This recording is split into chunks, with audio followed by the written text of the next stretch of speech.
السلام علیکم ورحمۃ اللہ وبرکاتہ۔ سامعین، آداب زندگی کے سیریز میں ہم آپ کا استقبال کر رہے ہیں۔ آج کی اس مجلس میں ہم آپ کے سامنے مساجد کے ذمہ داروں کے آداب کے تعلق سے کچھ باتیں رکھنے کی کوشش کریں گے۔ سامعین، اسلام میں مساجد کی حیثیت دیگر مذاہب کی عبادت گاہوں کی طرح محض عبادت کی ادائیگی کے لیے ایک عمارت کا نام نہیں ہے، بلکہ مساجد اسلامی معاشرے کی دینی، سیاسی، معاشرتی، اخلاقی اور رفاہی قیادت کا مرکز ہیں۔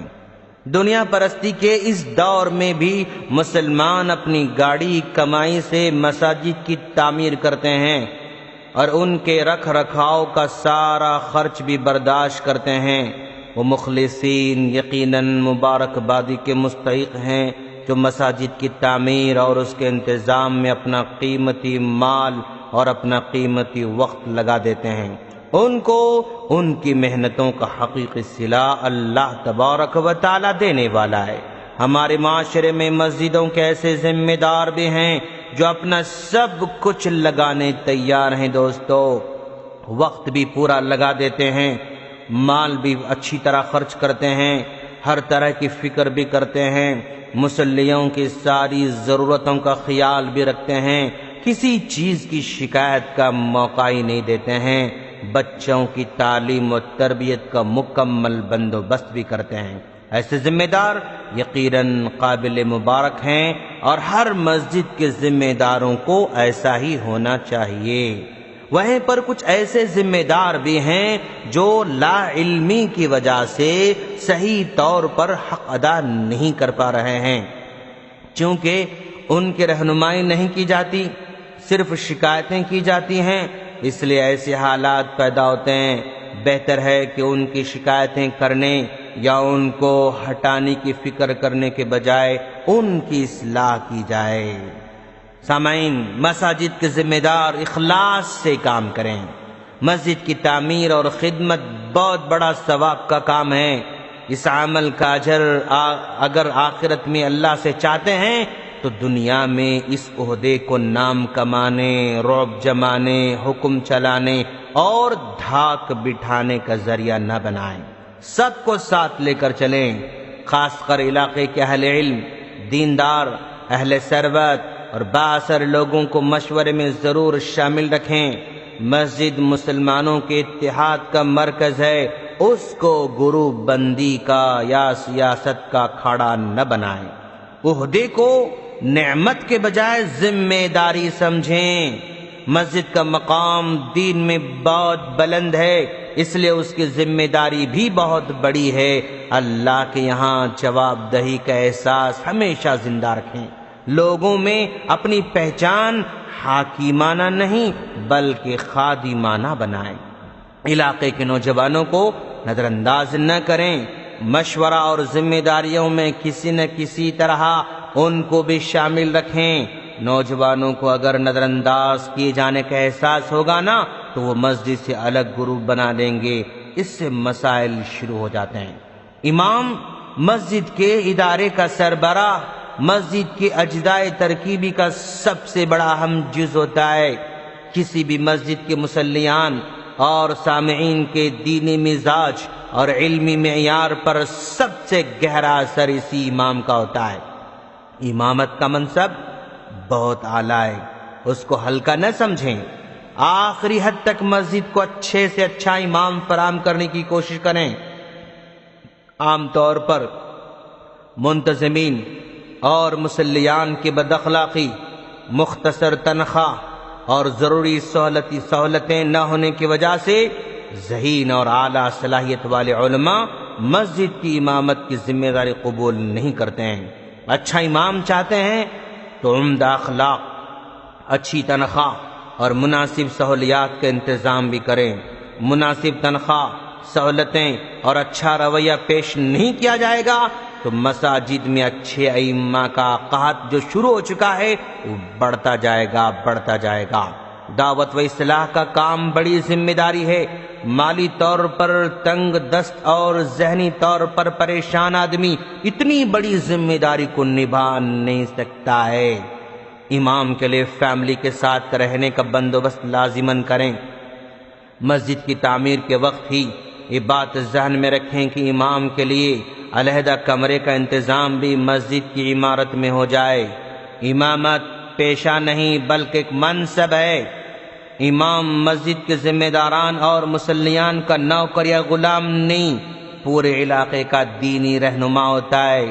اس منصب کے تقدس کا خیال رکھا جائے، اس کو مشورہ دینے، ذمہ داریاں بتانے اور کوتاہیوں کی نشاندہی کرنے میں عزت سے پیش آئیں، سلیقے سے گفتگو کریں، بھری محفل میں حکم دینے اور کوتاہیوں کی نشاندہی کرنے کے بجائے اکیلے میں محبت سے سمجھائیں۔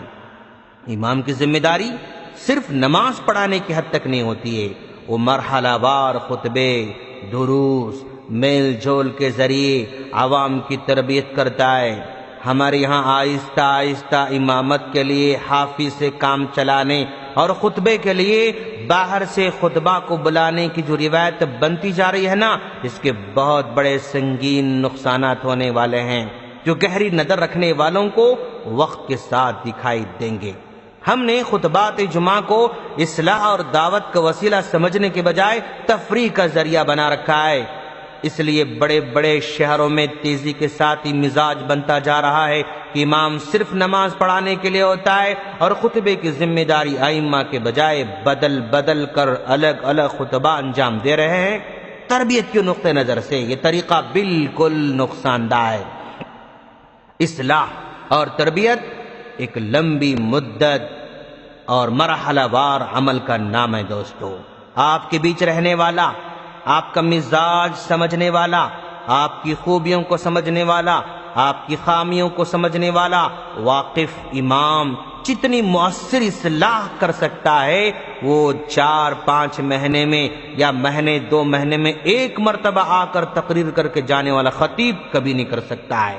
لہذا مسجد میں خطبہ دینے کا حق امام کو ہی دینا چاہیے۔ وقفہ اگر دینا ضروری ہو تو مہینے میں ایک خطبے کے لیے خطیب باہر سے لائیں۔ اگر بہت ہی انتہائی ضرورت ہے تو پھر 2 خطبے ہو سکتے ہیں، لیکن 2 خطبے امام کے ہونا بہت ضروری ہے۔ بات بات پر امام بدلنا بطور منتظم آپ کے ناکام ہونے کی دلیل ہے۔ دنیا میں کوئی انسان کامل نہیں، کچھ نہ کچھ خامیاں ہر کسی میں ہوتی ہیں، ائمہ میں بھی خامیاں ہو سکتی ہیں۔ امام کی صورت میں ہر مسجد کے ذمہ داران کو قرات میں، تلاوت میں شیخ سدیس، علم میں ابن تیمیہ، خطابت میں احسان الہ ظہیر اور تحقیق میں شیخ البانی کی تلاش ہوتی ہے۔ ایسی آرزویں پوری نہیں ہو سکتی ہیں دوستو، لہذا چھوٹی چھوٹی کوتاہیوں پر امام بدلنے کا مزاج نہ بنائیں۔ علاقہ اور مسجد کی ضرورت کے حساب سے مناسب علم اور صلاحیت والا امام رکھ لیں، اس کو مسجد کی ضرورتوں کے مطابق بننے اور ڈھلنے کا موقع دیں، اس کی تربیت کرتے رہیں، اس کو وقت فراہم کریں۔ نئی صلاحیتوں کو نئے کام اور نئے ماحول میں ایڈجسٹ ہونے کے لیے وقت درکار ہوتا ہے۔ وقت اور تجربہ آدمی کو بڑا بناتا ہے۔ مسجد کی انتظامی ذمہ داریاں اپنے کندھوں پر رکھیں، دینی اور علمی رہنمائی کا کام امام پر چھوڑ دیں، دینی مسائل میں اس کی بات مانیں۔ مسجد کا مفتی امام ہوتا ہے۔ علم اور صلاحیت کسی جامعہ، کسی ادارے، کسی علاقے کی جاگیر نہیں۔ مسجد کی امامت کے لیے مکی مدنی نسبتوں سے دھوکہ نہ کھائیں۔ ہندوستان کی سرزمین بہت زرخیز ہے، یہاں کے باصلاحیت علماء بھی کسی مکی مدنی سے کم نہیں ہوتے ہیں۔ امامت کے لیے صلاحیت کے بجائے نسبتوں کو معیار بنانا نادانی ہے دوست، اس نادانی سے دور رہیں۔ ہر مسجد کے سامعین چاہتے ہیں کہ مسجد کے دروس، مسجد کے خطبے مواد سے بھرپور ہوں، تحقیقی ہوں، لیکن امام کے پاس خطبہ کی تیاری کے لیے صرف گنتی کے چند کتابیں ہوتی ہیں۔ ہر مہینے کتابوں کی خریداری کے لیے بجٹ فراہم کریں۔ اس زمانے میں علم کے حصول اور تحقیق کا بہت بڑا ذریعہ کمپیوٹر کی ڈیجیٹل لائبریریز اور انٹرنیٹ بھی ہیں۔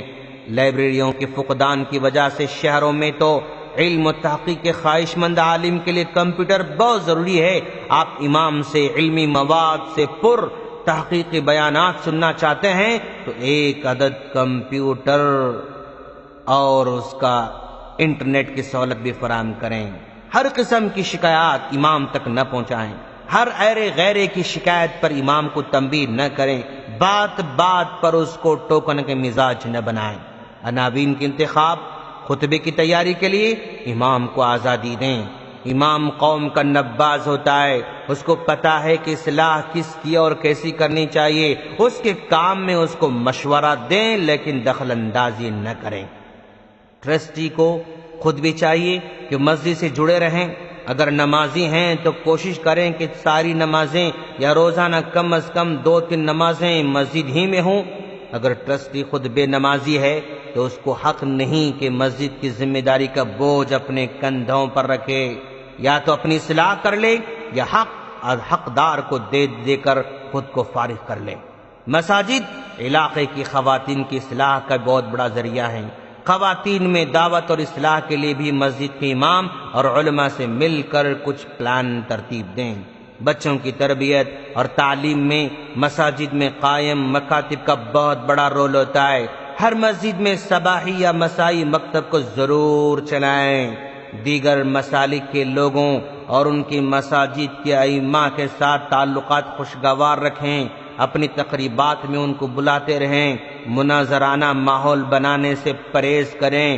اتحاد کی فضا قائم رکھیں۔ اسٹیج پروگرام میں اختلافی موضوعات پر بات کرنے سے گریز کریں، اسے دعوت کے بجائے صرف نفرت پنپتی ہے دوستو، اور دیگر لوگوں میں مسلمانوں کے انتشار کا پیغام جاتا ہے۔ کم از کم 2 نمازوں کے بعد دروس کا اہتمام کریں۔ عقیدہ، قرآن، سیرت، آداب، اخلاق، فقہ وغیرہ کے دروس کے سلسلے میں ائمہ کو پابند بنائیں۔ درس قرآن لازمی 1 نماز کے بعد رکھیں۔ تجربہ کار علماء سے مشورہ کر کے درس کے لیے مفید کتابیں منتخب کریں۔ درس کا وقفہ 10 منٹ سے زیادہ نہ ہو۔ معاملی معاملات بالکل صاف رکھیں۔ حساب کتاب میں اتنی ٹرانسپیرنسی رکھیں کہ کسی کے لیے الزام لگانے کی گنجائش ہی نہ رہے۔ وہ افراد جو مسجد سے جڑے نہیں ہیں، دین سے دور ہیں، ان کو مسجد سے جوڑنے اور دین سے قریب لانے کی کوشش کریں۔ ممکن ہو تو علاقے میں مسجد سے باہر کسی میدان یا گھر کے سامنے ہفتہ واری یا ماہانہ واری پروگرام ضرور رکھیں۔ دعوت کے مقصد سے اور علاقائی لوگوں کو مسجد سے جوڑ کر رکھنے کے لیے جدید ٹیکنالوجی کا بھرپور استعمال کریں۔ علاقے میں جماعت کی تمام لوگوں کا فون نمبر جمع کر کی کوشش کریں کہ WhatsApp group, broadcast list, messages اور SMS کے ذریعے دعوت بھی عام کرتے رہیں۔ مسجد کی سرگرمیوں سے بھی جماعت کے افراد کو آگاہ کرتے رہیں۔ علاقے کے غیر مسلموں کی نظر میں بھی مسجد کو مثبت بنا کر رکھیں، ان کے ساتھ اچھے تعلقات قائم رکھیں، اپنی تقریبات میں ان کو دعوت دیتے رہیں، ان کی ضرورتوں کا بھی خیال رکھیں، رواداری اور حسن سلوک کی ایسی فضا بنائیں جو ان کو دین سے قریب لانے میں ان کی مدد کرتی رہے۔ مسجد کی تولیت اور مصلیان کی خدمت بہت بڑی سعادت مندی کا کام ہے۔ مسجد کے انتظام میں کوئی کوتاہی نہ کریں۔ اپنے گھروں سے زیادہ مسجد کے مینٹیننس اور نمازیوں کی سہولت فراہم کرنے کی طرف توجہ دیں۔ ملک کے سیاسی حالات جس رخ پر ہیں اس کے پیش نظر مسجد اور مدرسے کے رجسٹریشن میں بالکل کوتاہی نہ برتیں۔ سرکاری طور پر سارے کاغذات کو مکمل کر کے رکھیں تاکہ آئندہ مسجد ہر طرح کے خطرے سے محفوظ رہے۔ ہم اللہ سے دعا کرتے ہیں اللہ تعالی ہم تمام کو اپنی اصلاح کرنے کی توفیق عطا فرمائے، آمین۔ السلام علیکم ورحمۃ اللہ وبرکاتہ۔